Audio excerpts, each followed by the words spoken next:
Hi, welcome back. I just noticed this interview pop up on my recommendations. So yeah, I don't know, I heard the first few seconds, and it sounded interesting. So I want to do this. I want to. Okay, I want to hear this. I think it's just sound. So yeah, there's no video, but we have the picture. So this should be interesting. Documentary about you where your friends described you as magical, and I love that you've collaborated with some really like spiritual people like Wardruna, and yeah, and your lyrics are always very much in reference to sort of self-empowerment. Do you think you are a magical being? Yes, definitely. I feel like I am a magical being, but I don't think it's a special thing to be a magical being because I've met quite many of them myself. But yeah, I think it's just a matter of how you think about yourself and how you choose to kind of live your life. Like my point is that I think anyone can be a magical being. Do you have a spiritual She's so smart, and she's so wise. As for, I don't know, she's just, yeah. practice at all? It depends how you define it, but I do Practice take, what? Hold on. like my point is that I think anyone can be a magical being. Do you have a spiritual practice at all? It depends how you define it, but I do take a lot of time to kind of be conscious about myself and my place in the world. Wow. And my connection with the world and my disconnection sometimes with the world and myself. So like I'm very aware of a lot of things that makes me feel like I'm in a spiritual state of mind. What a beautiful definition of meditation, and this girl's so advanced. I meditate sometimes, but I meditate very much in my own way.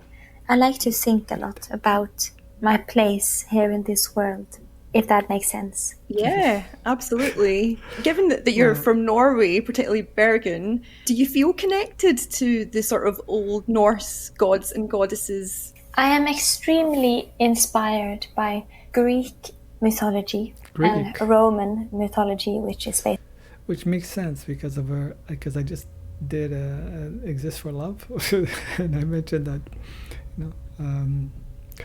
she looked a little bit like Cleopatra in the sense of, well, not the color of her hair and stuff like that, but just the way she seemed like a queen, Same. Queencore. Norse mythology for me is sometimes a bit too rough, bit too revolved around war and death compared to Greek mythology. And what I like about it is that we could relate so much to those gods and goddesses, and I think we deserve to worship something we can see ourselves in, so we can see perfection in them and then also succeed in seeing perfection in ourselves, which can be very hard as a human being in this world. I really like Greek mythology, not so much Norse mythology because they did so much bad things.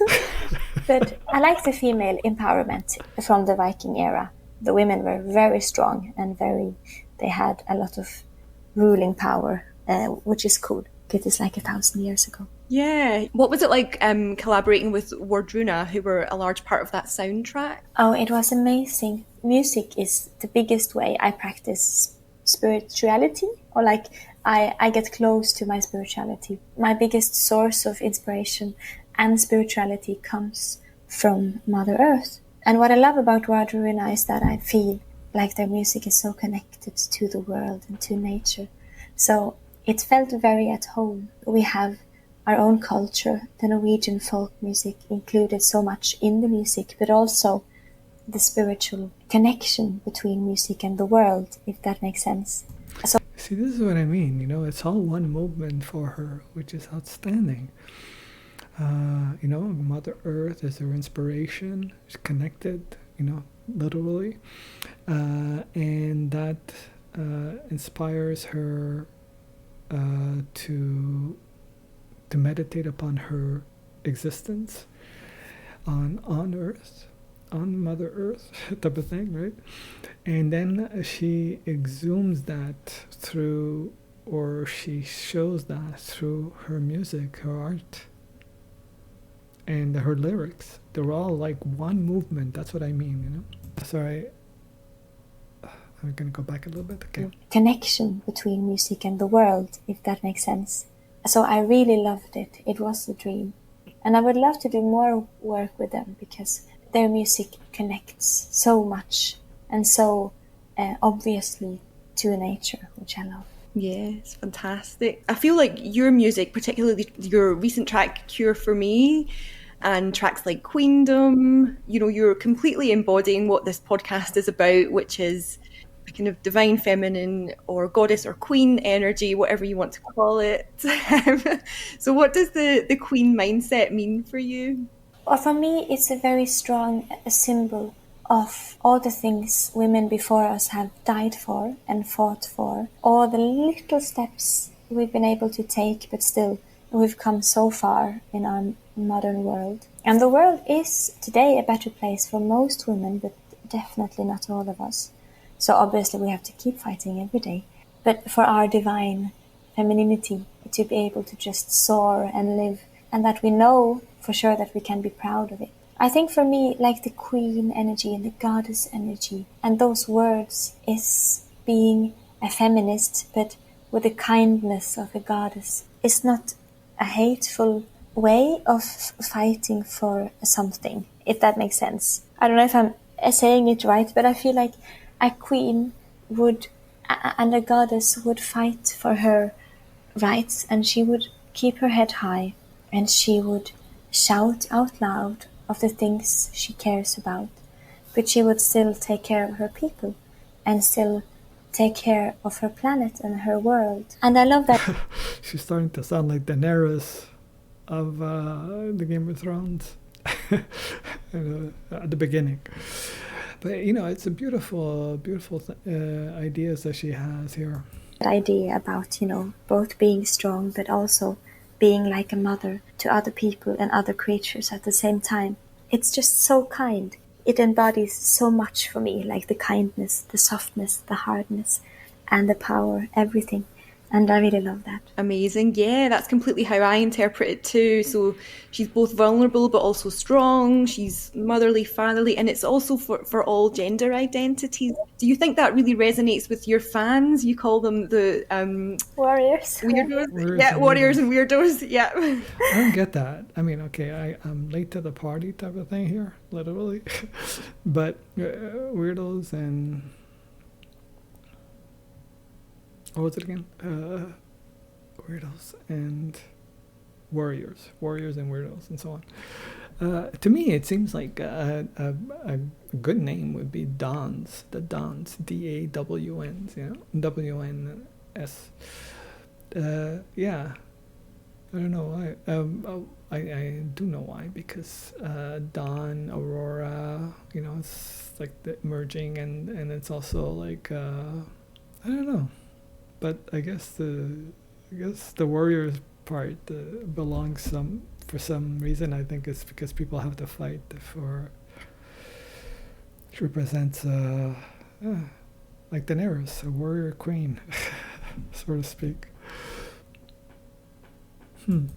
Yes, I think so, because I'm very vocal about some of my political views, especially within emotional politics, as equality or as the right to be who you are and all of that stuff. And I know that most of them agree with me. So it feels like we're an army of love that only kind of faces with love. It's the only good way to ever win a war, I think. With a love. Spiritual and an emotional war like this. It's very empowering. I feel like I'm a part of a big, beautiful army as well. Wow. And I'm reminded every day of how much we can actually do, how much human beings can accomplish when they stand together. It's incredibly beautiful. And it really emphasizes the importance of connection and community, I guess, because then we can do these great things together. It's beautiful. It is. I really feel like your fans, you know, the art that they make for you. I know you're an artist as well, you're a painter, right? All of the art that the fan art that they're creating for you. It's really interesting because I feel like there's a real rise on social media in embracing things like queen energy, goddess energy, you know, for everyone. And I feel like your fans are really part of that. Do you think that it's a potential solution to some toxic problems in the world? I think so too. That's the whole point of being a feminist, because it's about equality, you know? And so many men and so many gender fluid people are also affected by toxic masculinity, because the world is demanding much more of people than they could ever be or give. They are demanding of us, you know, to be inhuman, to be cold, to hide our emotions, especially men who are extremely affected by it. And you can see it on the rates of what a gender is most affected by suicide. And it's clear that how much men are hurt by being told that they're not allowed to feel. So I feel like embracing this goddess energy, this softness, kindness, and this proof that you can be both really strong and vulnerable at the same time is a brilliant thing for all of us to learn more about. So yes, definitely, I feel like you can make the world a better place for all of us, and that's the whole point. Amazing. Yeah, it was really interesting to hear that when at the start of your career you didn't love performing, whereas every time I've seen you perform, I'm just like, wow, she is connected with something. She is connected with the universe, some sort of goddess. And it is like a sacred practice, particularly how you use your voice. Did you have a spiritual shift which helped you embrace that? Yes, when I wasn't controlled by fear anymore, when my fear of being on the stage kind of stopped. Because I've always been extremely emotional and vulnerable in my emotional side, I guess. You know, I've been struggling to hide it from the world. It's always been a very obvious thing, which is sometimes, you know, fine and sometimes exhausting. But I remember the first year of me playing live was very affected by fear and by overflow of emotions. And it was like my body couldn't handle it. And I was kind of shaking and stimming a lot with my hands because it was just so overwhelming going through these emotions and singing this music in front of people who were also full of emotions and looking back at you and taking it in and returning it. It was, you know, it's very intense being on the stage like that. But when it's fascinating and it's amazing how self-aware she is. She's 25 and I can't believe how mature she is. I wasn't scared anymore, and I understood that I have room for all of these emotions, and that I felt more like a vessel that the song went through. I feel like the music goes in my head and then out my mouth and out my fingers, and I can kind of project it out onto the world. And once I kind of thought about the emotions, because it's all energy, I guess, you know, and once I thought about it like that it's going just through me and then out. I don't need to stress about how to handle keeping it all in. So she's like, she feels like a conduit of her creativity. Like almost, wow. Yeah. It's I picture that when she's creating something, like at the piano, alone, at home, that's when she is the happiest. And then because that's where the joy comes in, where it's living in the moment of creativity. There's nothing more better than that.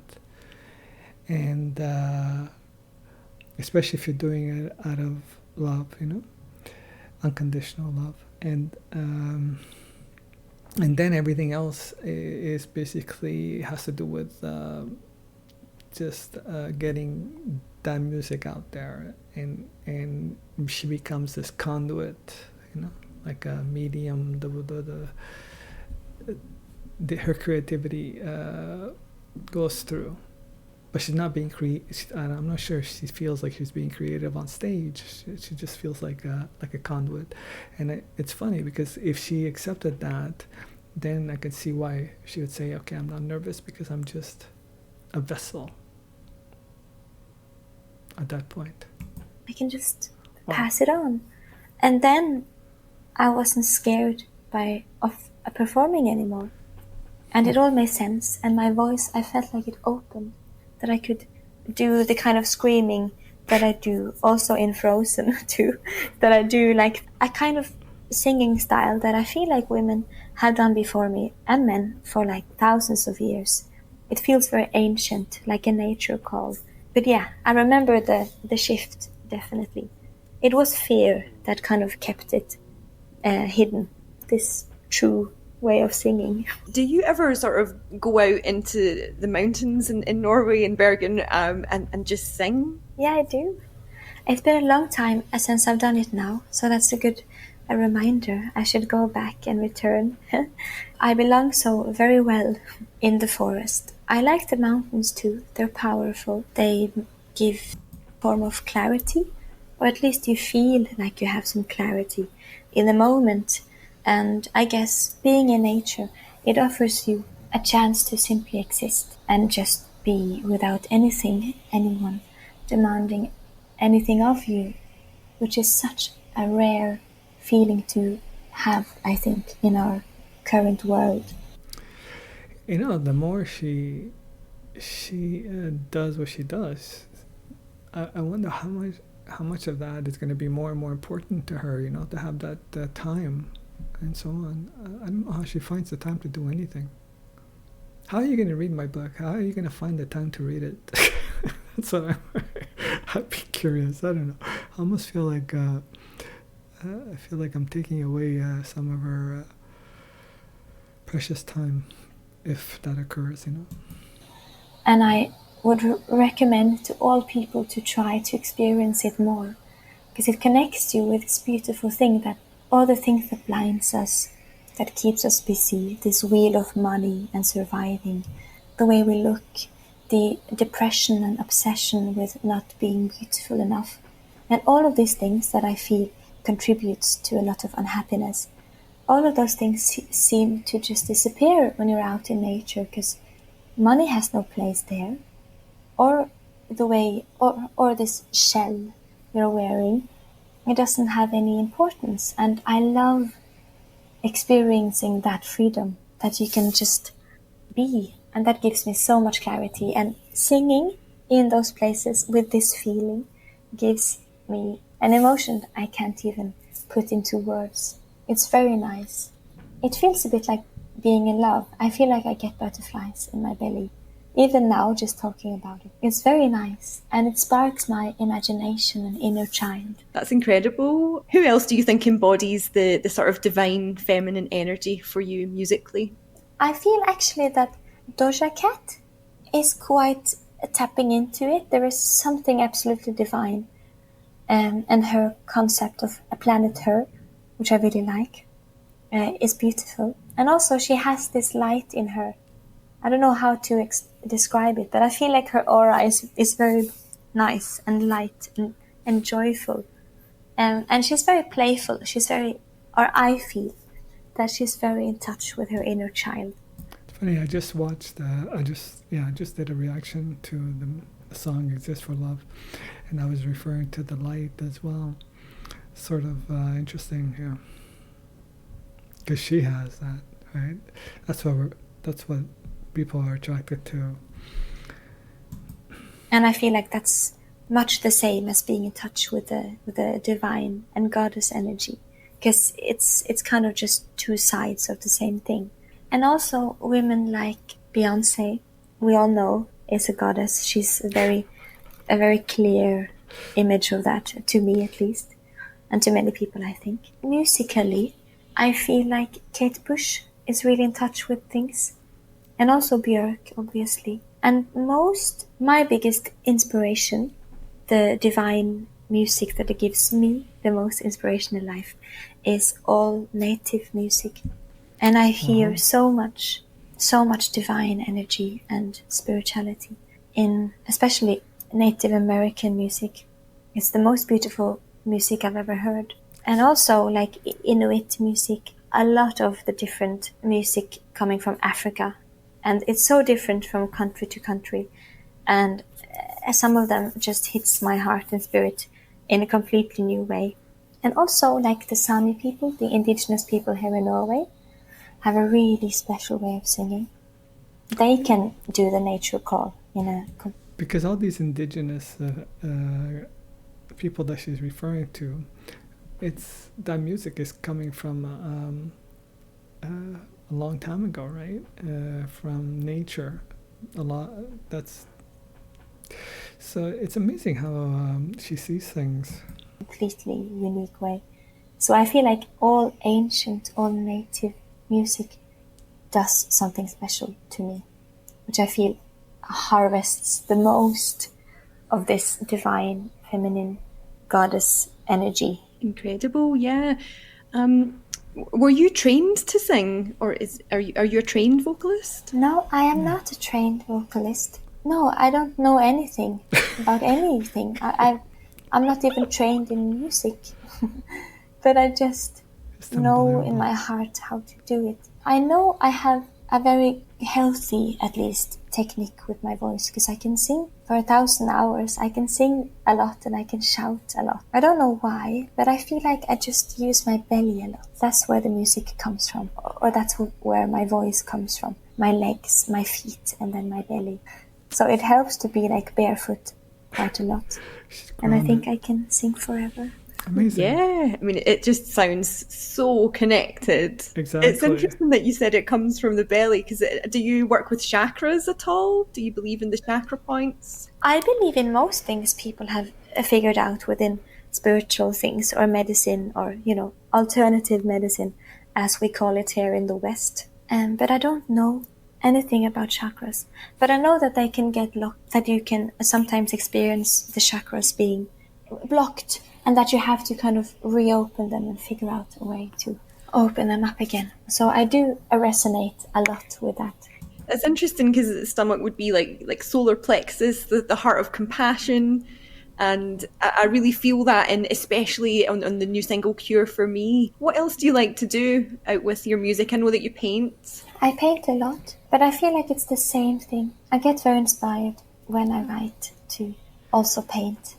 I can often... See, it's all one thing for her. You talk about an artist, right? I mean, it's a good thing that she was born in a country, and she knows this, right? She mentions this, that she's privileged, that has given her the opportunity to live that type of life, to express herself, and to be like this complete artist in that, like I said, it just flows from the earth through her bare feet, through the rest of her body, and through her mind, and and then she writes and sings, and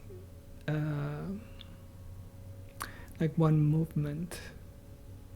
And being born where she was born and having the opportunity to do that, I think is was one of the few great things, in the sense of connection of everything. Just an exceptional thing that's happening here with this person.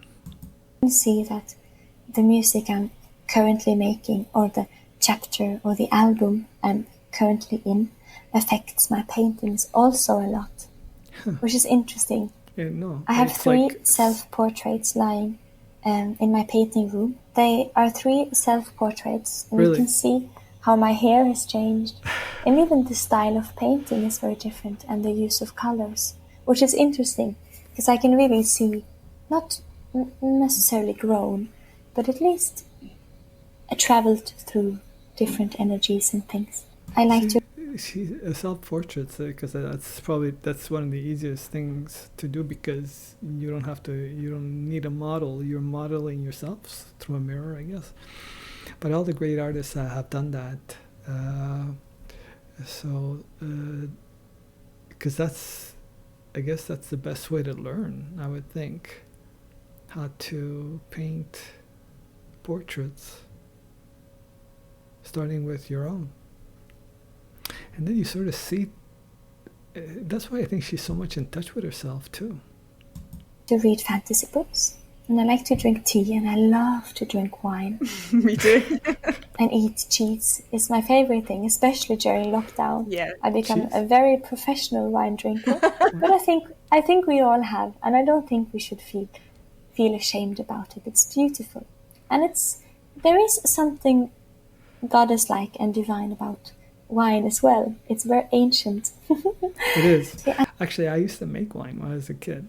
Well, I used to participate in making the wine, and I remember the barrels that would ferment the grapes that would create later on the wine, right?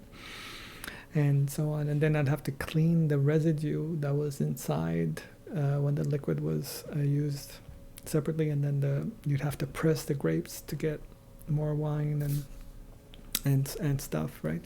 And I'd have to like go in the barrel because I was small enough, and pull the stuff out, with the barrel tilted. And I remember I think that was the first time that I actually would get drunk just from the fumes. That was like, I don't really drink a lot, but she sounds like she can drink. But I think even the person that I knew from Norway, she also could take wine easily, in a sense of like they have a certain tolerance, it seems. I wonder if that's a Norwegian thing or what. Well, Italians too drink a lot of wine, so I don't know. Oh. And I love also watching movies. I feel like I can live 100 lives in my own little lifetime. Have you got any recommendations? I think it's Sandra Bullock and Nicole Kidman. Oh my god, Practical Magic. Really? Practical Magic, it's my favorite. It's my favorite movie in my life as well. And if you haven't watched it, anyone who might be listening, please go and watch it. It's beautiful, and it's just about the thing we're talking about here. And also death-defying acts. It's also about kind of magic. Amazing. I feel like Practical Magic has never aged. The whole premise is still the same. If anything, it's more relevant now. It is more, I agree. They listen to their intuition, which I guess is much like your role in Frozen 2. It was the role of intuition, right? Would you agree with that? Yes, it was very much the role of intuition. I think I was supposed to be the nature coming from Elsa's mother, but also like Mother Earth, trying to connect her to whatever spiritual path she really had, She was not supposed to be just a normal queen. She was supposed to be like a spiritual guidance of some kind. A bridge between the spirits and the world, which is incredibly beautiful. I felt so honored. It's so nice of Disney to give me such a beautiful part that I resonate so much with. Amazing. On the subject, she could do the music. She can be the star of a movie, Subject of gratitude, is that something that you practice? Because certainly during lockdown it's become like a daily practice for me. Every morning, 3 things that I'm grateful for. Is that something that you do? Most of the time in my life I'm extremely connected to myself. I know exactly why I'm here, what I'm doing. I know what things to do to make me remind myself of who I am and what makes me feel in touch with my inner child, my magical side, and all of these things. But sometimes I lose touch. Mm-hmm. I remember I lost touch a long time ago at school because I felt different and not really accepted. Or I guess I was kind of accepted, but still I didn't feel at home, and I felt extremely disconnected from the other kids. And I remember having a lot of issues with that. Then I started doing the list. Back then, it was a big tool for me to remind myself of what I had in me and in my life, except for the other kids at school, a status of being accepted and being a part of something, which then I didn't have. It helped me a lot, this practice of gratitude and writing down every night the things you have that you are thankful for. And sometimes it was a cup of tea. It can be so small things. But it really helped me, and I've done it ever since whenever I'm losing connection to life enjoyment. Apathy is not a bad thing, but sometimes it scares me. So even just apathy or depression, then I do these things. So yeah, it's my favorite thing to do and my favorite tool for my mind to heal. Amazing. Do you have a journal, a gratitude journal? Yes, I have a gratitude journal. And sometimes if I'm feeling extra witchy, I burn the pages during like a full moon or something. Makes me feel very in touch with something beautiful. Yeah. So for the last section, I was just going to give you some names. This girl is too much, you know. It's like it's really something. Of people and just see if you think they are queen or goddess energy. So the first one is Grace Jones. Grace Jones is one of my favorite women that have ever existed. She's just amazing, and for me she embodies so much of the strength a woman can have and the battle a woman can face, but also the victory and the empowerment. And she's art. She's like a walking piece of art. I don't know. I don't know who Grace, but the name sounds familiar, but the image doesn't. Wasn't she in one of the James Bond movies? Or is that my imagination? But very in tune with her lately. And my next album is somewhat inspired by her. So I have this speech at the end of the album that kind of thanks her for just existing. Okay, so yeah, Grace Jones is the queen. So next up, we've got Leonard Cohen. Oh, he has a lot of divine feminine energy as well. really? He's a god/goddess. His words have touched me 100 times a day since I first was blessed with his voice at the age of 6. I'm very inspired by him too. And when I grew up, we didn't have a radio, or like a TV, so I didn't discover any music, but we had records of Cohen in our house. He for me was what music was for a long time in my life. Him and Bob Dylan. I love Cohen. Amazing. Yeah, he is. I think he's super connected, and the way that he is able to deliver such a message through sometimes quite a sort of monotone is definitely is quite goddess. Yeah. So I've also got on the list Britney Spears. Well, yes. And also I remember Leonard Cohen. I mean, I remember he received, I believe, a music award, and I think it was in Canada. He received it for being like the best top singer or top album or top singer, whatever. And he said that only in Canada would I be considered the top singer, because he didn't consider himself, his voice, the greatest. But he was mainly a poet, right? And then the rest came after. But yeah, I could see how she was affected by his words and lyrics, and Bob Dylan too. So I guess, it's funny how she picked up on those, and then her lyrics are so profound as well. Wow. Also, who am I to claim that anyone is not connected, also, but I feel like, yes, she is. And she's had battles in her life. She knows all the trials and victories about whatever you have to, like if you have to go through things before you can become a true goddess, to know both the good and the bad, and pain and victory and happiness. She's definitely it, because she's been through so much. And she's a symbol for me personally, both how strong you sometimes have to be and how much ignorance and obstacles you can face in your life. But still, she kind of keeps fighting, and she keeps standing up, instead of just laying down in despair. I was thinking about it the other day, that I think the worst feeling you can ever feel is being completely helpless. when you feel like the power is not in your hands and the tools are not in your hands and you have no way of changing or helping yourself, I think that must be such a devastating, horrible feeling that so many people are currently feeling in the world as well. And she definitely knows this feeling. It must be heartbreaking.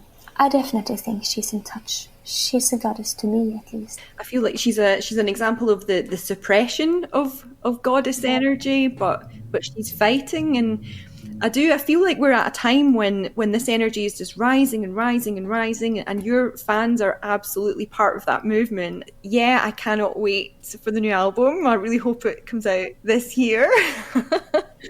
I hope so too, and it's fascinating because when I was asked to do this podcast with you guys, and I saw the name and the concept, it's like you're sent from some kind of goddess heaven to me, because my album is extremely connected to what we talked about today. Wow. And when you hear it, you know what I mean. You will all know what I mean when you all hear the album. So obviously, I mean, it sounds like it's going to be a very spiritual, and on the spiritual side. She sort of like reminds me of George Harrison, but he was much older when he achieved that type of level of understanding and enlightenment. This girl, she's done it. It seems like she's almost born with it. It's just amazing. Anyway, hope this was okay. Take care. Bye.